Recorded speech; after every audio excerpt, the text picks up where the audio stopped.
God's blessings, we always start all our sessions. And thank you so much for joining with us today, sir. Very, very happy evening and welcome to the MSME Problem Statement Session. Myself, Desika Prabhakar, founder and director of the DPurpose Foundation, and we have Lakshmi, our COO of the DPurpose Foundation.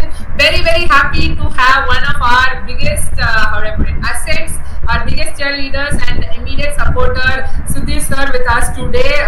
Really, really grateful that we have an opportunity, to interact and support MSMEs and especially your company in this regard. So, thank you so much for joining today. And with a brief introduction of this whole initiative. So, this is by the United Nations specific program called Unleash, as well as our NGO, the DPurpose Foundation. Together, we are trying to select 100 MSMEs in this edition's second edition of Hack4Purpose event, where we are listening to their real-time problems and how we can support them with innovative technologies, which is built together by an ecosystem of college students, global trainers, experts, mentors, and judges together, so that we can bring more revenues or at least try to reduce the cost and reduce the burdens of the MSME sector, which is the backbone of whole of India's manufacturing as such. So this is the ultimate goal, and we have certain guidelines we are following throughout this. From June 1st is when the applications or the portal begins, and we are going to list out your company problem statements along with the others in the website.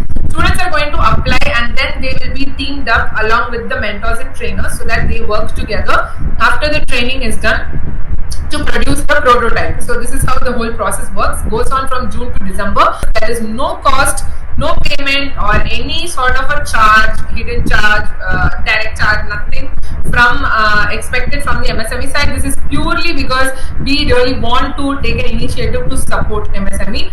It is a unique step as such, where we're trying to bridge young talent with the MSME sector. So we're trying as much as possible to give you a maximum output. However, we cannot guarantee exactly that we will get you the desired result. We will try maximum to do our best possible during this whole session and throughout this whole initiative. Any IP that comes out of this, we are trying to do it on a case-to-case basis only, because we ourselves are not sure, as it's a unique initiative we are taking. But we want to be fair to every stakeholder, to everyone's hard-earned efforts throughout the whole development. So we would keep it as fair as possible to everyone who's involved in the whole process. So this is the guidelines that we are trying to follow throughout this whole process. And I would like to request you to start off by an introduction about your company, the name of your company, your role in the organization, and the products, the various range of products that your company is working on. So over to you, sir. Thank you so much, Desika and Lakshmi, for having me on this conversation.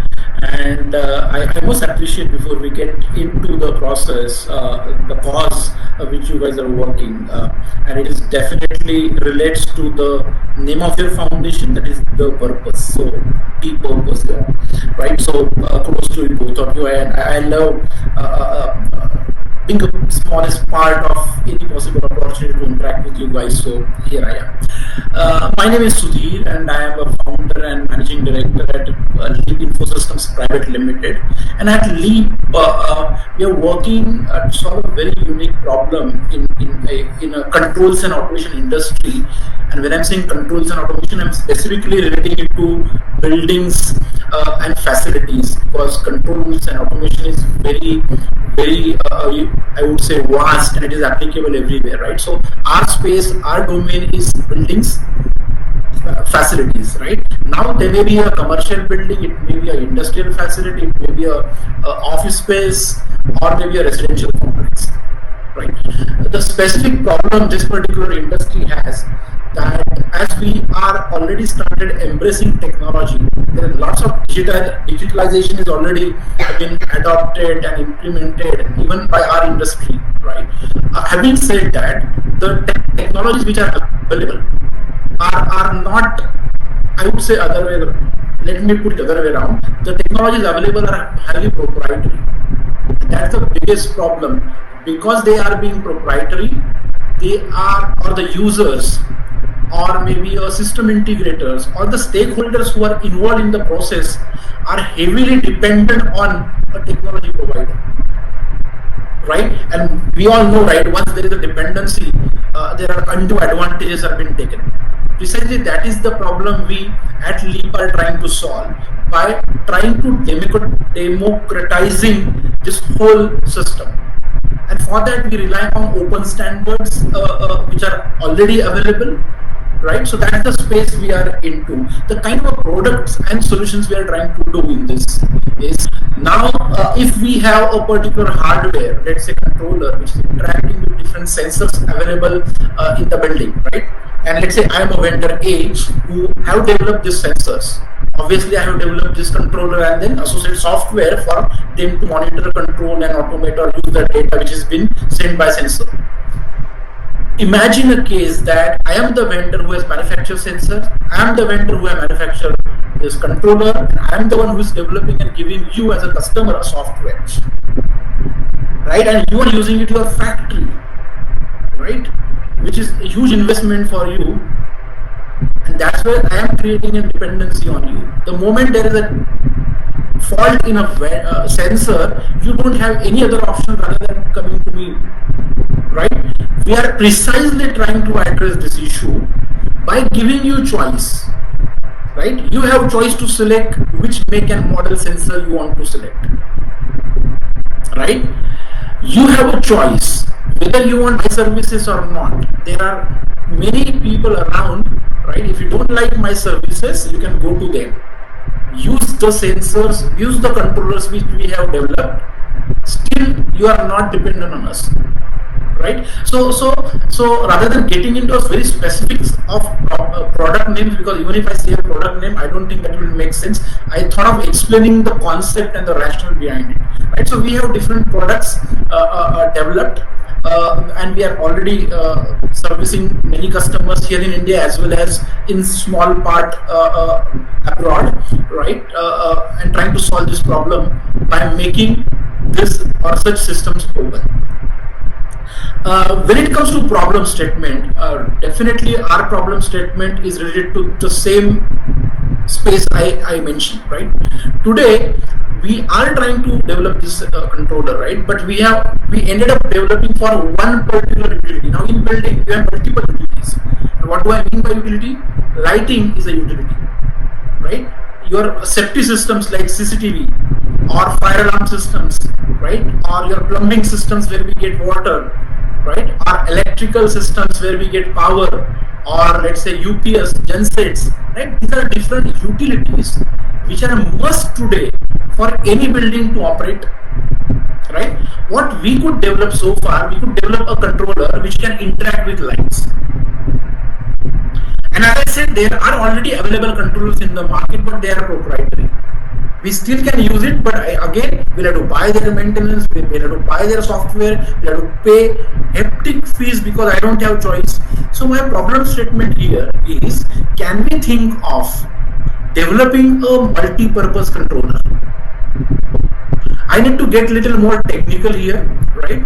Because this controller interacts with different utilities in a different languages. I'm trying to speak in a layman language here, and that technically that language is nothing but a protocol, right? So for example, if I have lights or luminaires, that interacts with a protocol called DALI. Let's say if your energy meter, that device interacts with this controller over Modbus, right? Let's say if you have some sensor, that interacts with this controller over MQTT, so on and so forth, right? And there are diverse protocols available. We need to develop a controller which is first of all open. It's not a proprietary of any one company, right? And more importantly, it is possible to interact with any of the protocols which are available today. It is going to be a game changer for multiple reasons, and you mentioned about sustainability, right? Let me touch upon this, and this is an active pitch for us when we go to our customers and consultants, right? What we are trying to do, you have multiple sensors.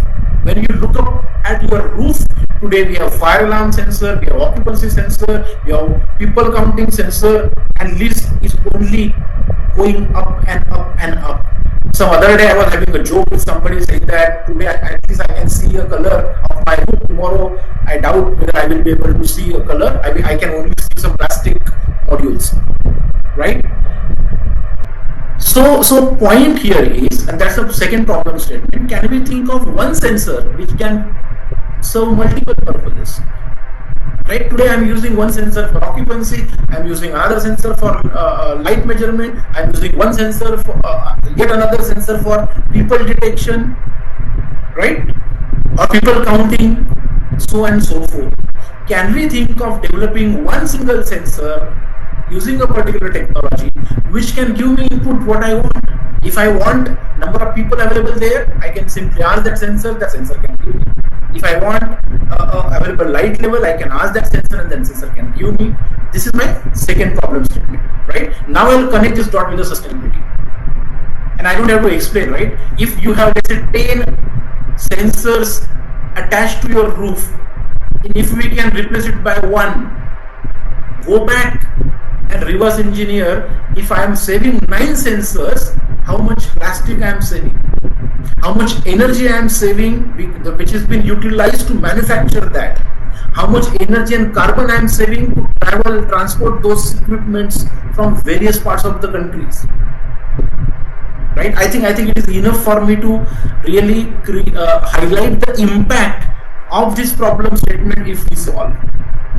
And what we are doing as a lead, no doubt we are trying to solve this problem which is directly linked to the sustainability, because we are helping our customers to save their energy.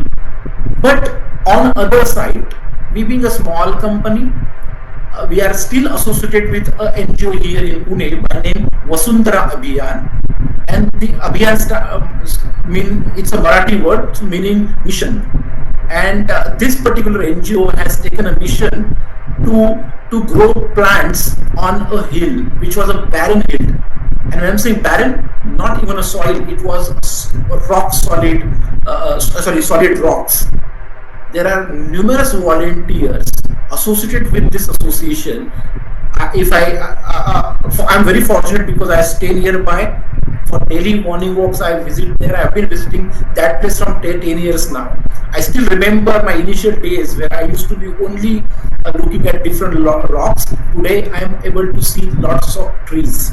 Right? So we at our organization, we are contributing to this mission wherever and whatever capacity we can. So it could be maybe having our get together on the hill with little bit of watering plants, or maybe creating those what I can say spaces to plant new plants.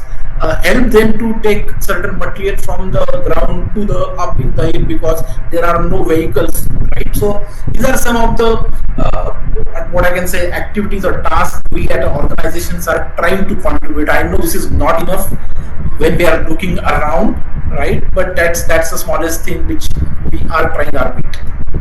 So yeah, that's what I can summarize. I'll take a pause if you have any questions or if you want any clarification on the problem statement. Thank you so much. That shows the level of passion, the impact, like the drive you have in the whole mission. As it is totally not at all small. I would say the small things contribute to bigger impact, and not everyone, takes that first step. And to just imagine and visualize how you are seeing the rocks and how you see this. Even we are very, very, feeling very, very positive and happy about this. Now to come up to the problem statements that you mentioned. So the two statements which you mentioned was, one is the controller, which is open access, open standard, and can sort of accompany all the protocols, if not at least many of the protocols, right? The second one is the sensor, which is for a multiple purpose, rather than having like 10-20 sensors, as you said, having one sensor which can do the job of having more than like 10-20 sensors. So to delve little more into this, so the controller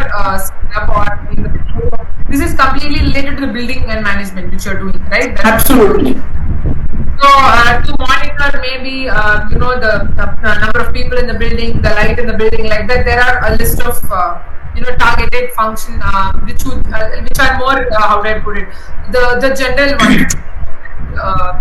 monitoring aspect. So we need that specificity so that we can deliver to that extent. That is one request. Second, as far as stakeholder is mentioned as an open standard and for the protocols you said.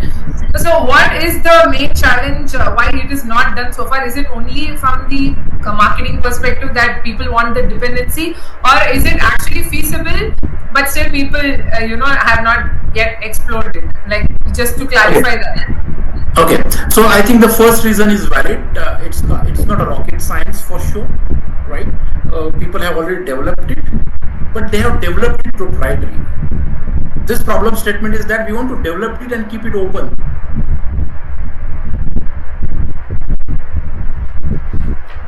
So the second question, since you mentioned like having 10 sensors to monitor certain aspects, so let us take buildings. It can be commercial buildings or it can be homes. But let us stick to more of the commercial or more of the. Let us stick to commercial. Let's take one at a time.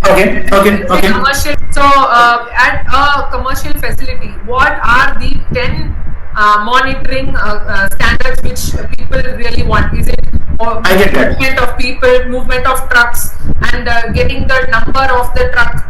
I don't know. I'm just saying it, right? Perfect. So what are the 10 things? Give us a priority list. So we will exclusively focus at least to make all these 10 things into one sensor. Right? So we will work on that. So we want that list of 10 main. First, as you rightly said, it could be a simple occupancy detection, whether a space is occupied or not occupied. Right, and there are so many things I can do. I can switch on and off light. I can switch on and off AC. Right, so on and so forth. That is one.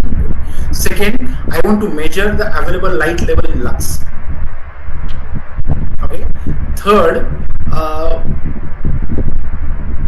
most of the organizations today are very cautious about the health of the occupants, specifically considering the pollution around, right? So most of the facilities are looking forward to also monitor the air quality in the building.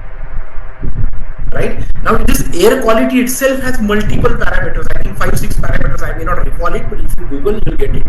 There is something called carbon dioxide level, then ppm, that is dust level, so on and so forth. Right? Third, I can talk about actually counting the number of people available in the building. I understand that it may not be one sensor, right? But it could be zone-wise, space-wise, and then we club it together. Right? That is called people counting. I talked about air quality. I talked about lux and then occupancy. I think that's what I can think of at this point of time. You could give it to us later if you can provide it.